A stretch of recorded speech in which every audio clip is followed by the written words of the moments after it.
Santiago del Carmen Maria, the queen of crowning thought. Why ICE raids and authoritarian crackdowns are everyone's fight, no exceptions, listen close, because this isn't just another news piece. It's a straight-up wake-up call from one community to another. Too many of our brothers and sisters are sitting back right now, saying ICE isn't their problem, that immigration enforcement doesn't touch them, that they won't march, won't speak out, won't show up.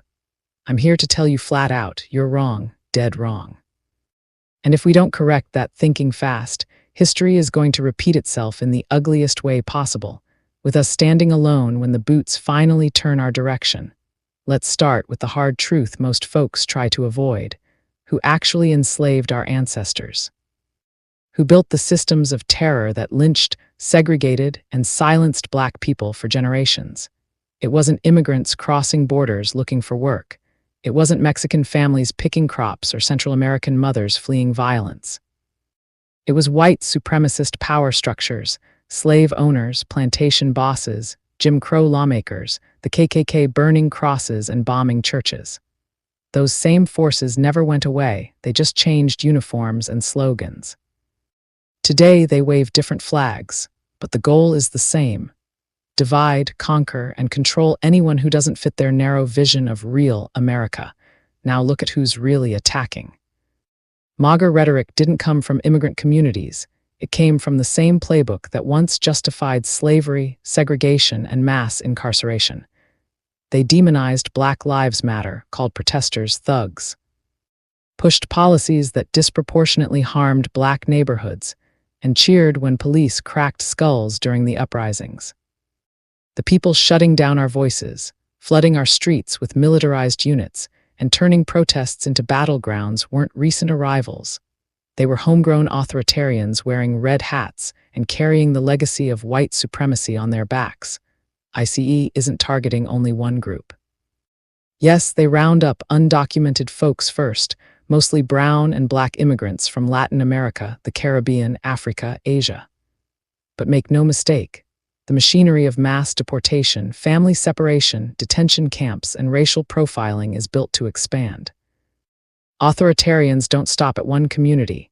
They test the waters with the most vulnerable, see who stays silent, then move to the next target. When they finish with immigrants, who do you think is next? Black Americans, Indigenous people, Muslims, LGBTQ folks, anyone who doesn't bow to their vision. History screams this lesson. Nazi Germany didn't start with gas chambers. It started with just rounding up immigrants and undesirables. Silence from the rest gave them permission to keep going, so when you say, ICE isn't my fight, what you're really saying is, I'll wait until they come for me.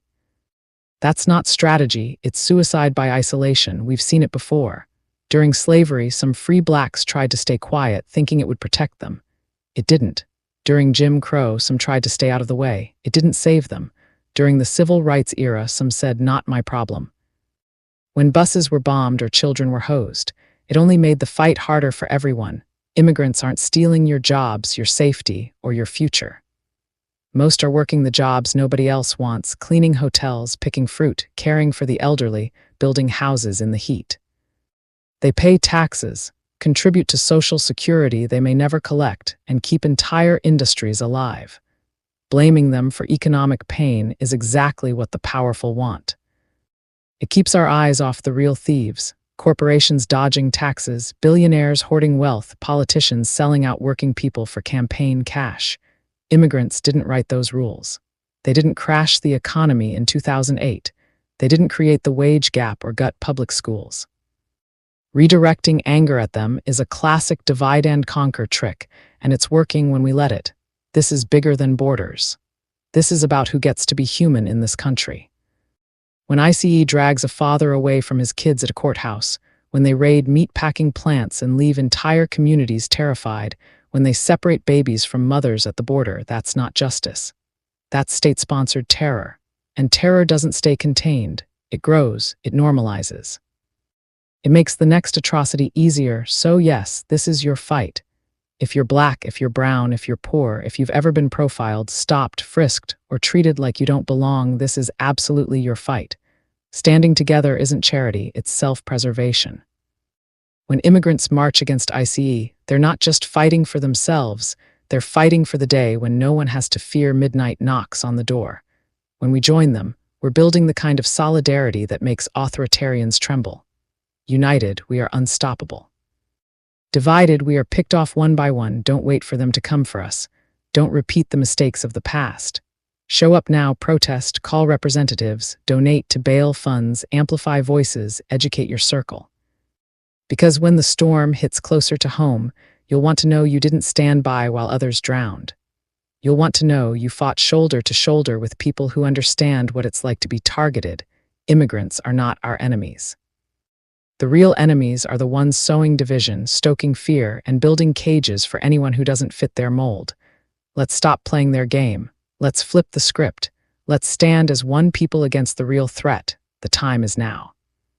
Your voice, your body in the streets, your refusal to stay silent, that's what changes history.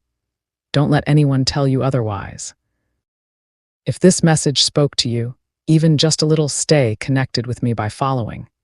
Your support truly matters more than you realize, and every moment you take to listen is deeply appreciated. Please leave a like on this video and share your thoughts in the comments after hearing the story. Follow and subscribe so you never miss what comes next. Your support keeps this space alive. It costs nothing, yet it means everything to me. Showing love through engagement helps me continue creating, speaking truth, and showing up consistently. I appreciate each and every one of you.